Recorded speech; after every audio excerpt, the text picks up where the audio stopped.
Amados oyentes, les habla Marlon Oliva. Un abrazo fraternal para todos aquellos que me escuchan. Tengo un mensaje especial para todos ustedes. Es el Evangelio de salvación por fe en Jesucristo. El Evangelio de salvación, es decir, las buenas nuevas que predicaban los apóstoles, es y sigue siendo el siguiente: que Cristo murió por nuestros pecados conforme a las Escrituras, y que fue sepultado y que resucitó al tercer día conforme a las Escrituras, y que luego se le apareció a varias personas, entre ellas sus apóstoles. Todos, hermanos, somos pecadores, por cuanto todos pecaron y están destituidos de la gloria de Dios.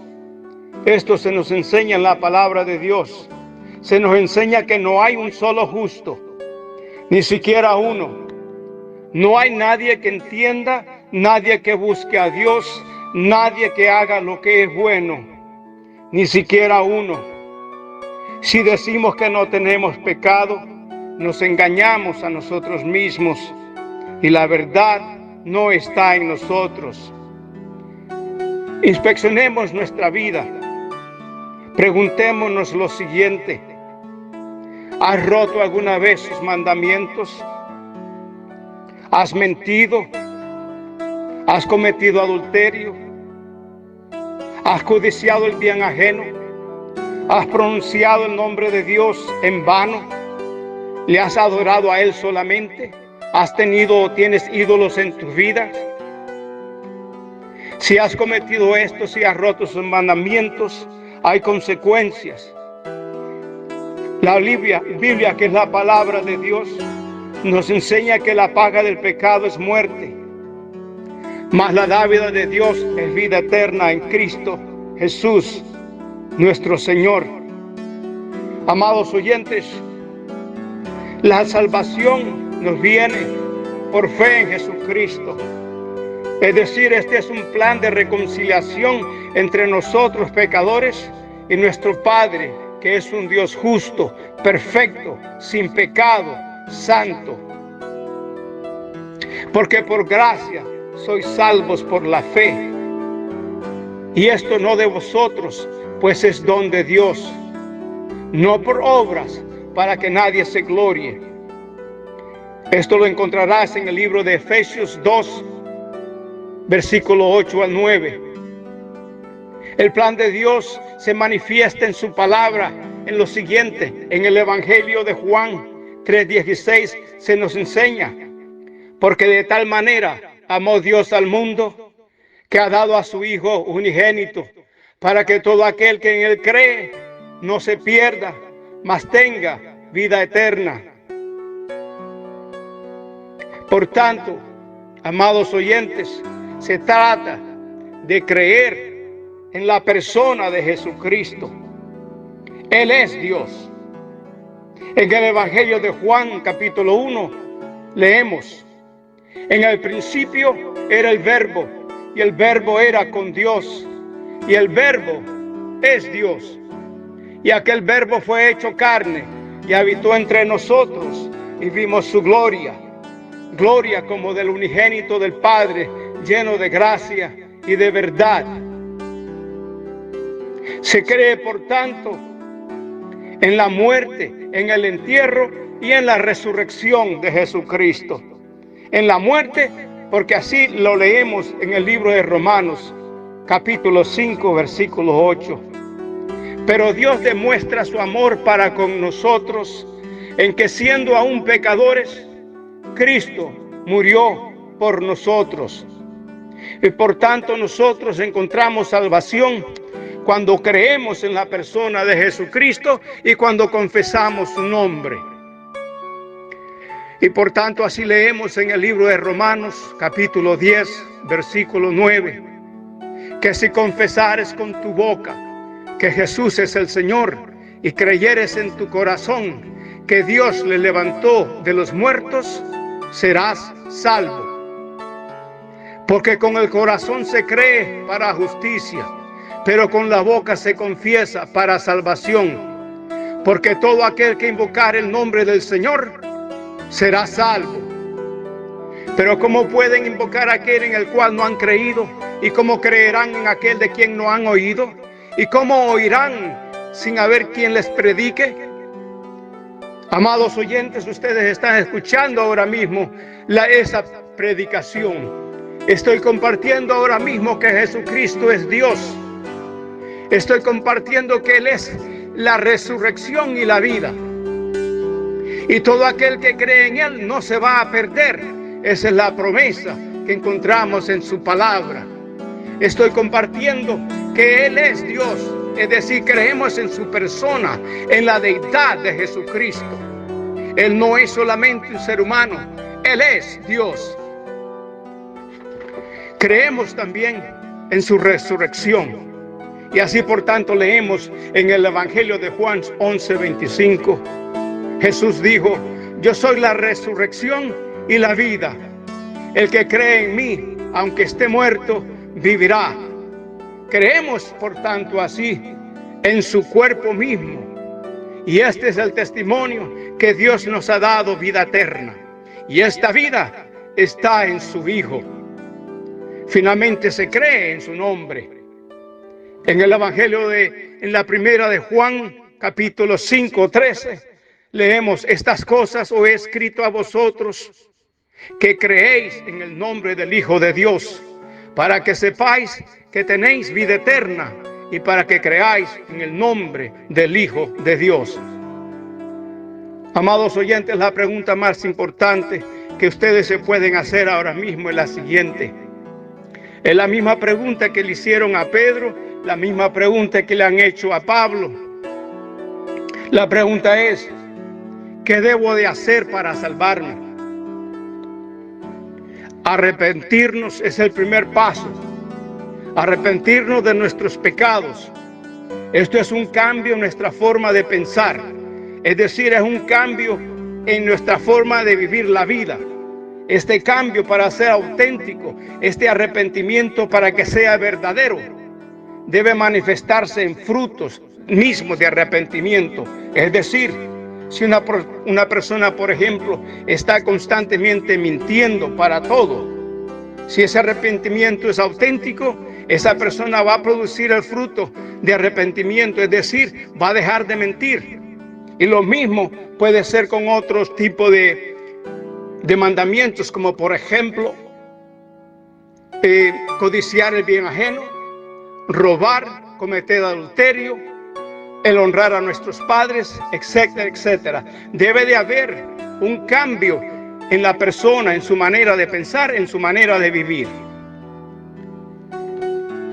Por tanto, la pregunta es: ¿qué debemos hacer? Nos arrepentimos como primer paso.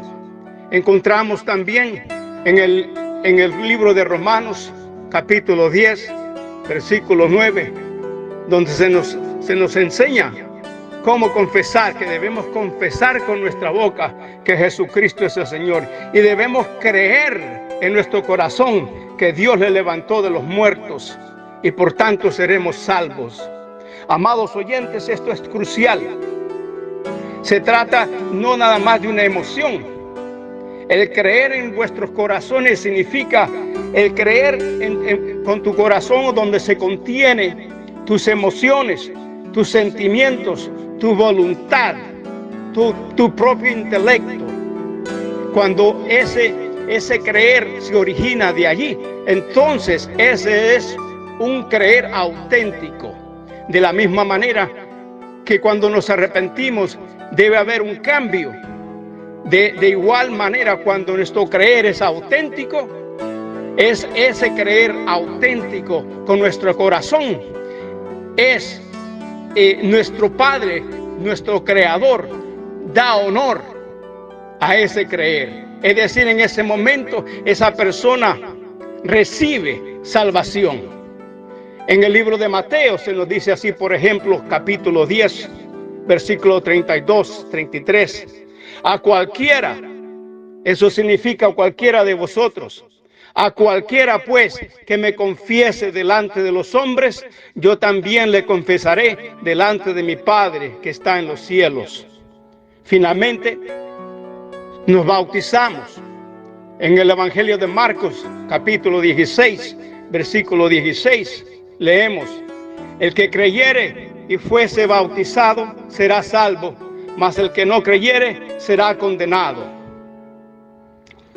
La siguiente pregunta que podemos hacernos es: ¿existe algún otro medio, otra forma de ser salvo? No, no existe otra manera.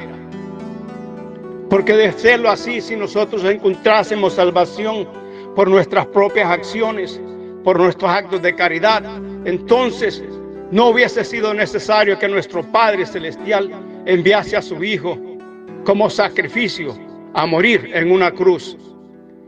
Y leemos por tanto y sabemos que Él mismo lo dijo. Él dijo: yo soy el camino, yo soy la verdad y la vida. Nadie va al Padre sino por mí.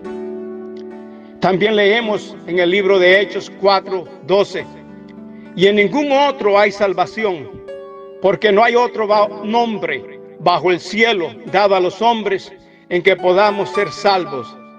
Y finalmente, no hay otro medio de salvación, porque en el Evangelio de Mateo, capítulo 7:13, leemos: entrad por la puerta estrecha, porque ancha es la puerta y espacioso el camino que lleva a perdición, y muchos son los que entran por ella. Porque estrecha es la puerta y angosto el camino que lleva a la vida, y pocos son los que la hallan. Esa puerta estrecha, ese camino es Jesucristo. Nadie va al Padre sino a través de Él. La salvación, por tanto, es por fe en Él. Amados oyentes, en este momento, les invito ahora que habéis escuchado este evangelio de salvación por fe en Jesucristo.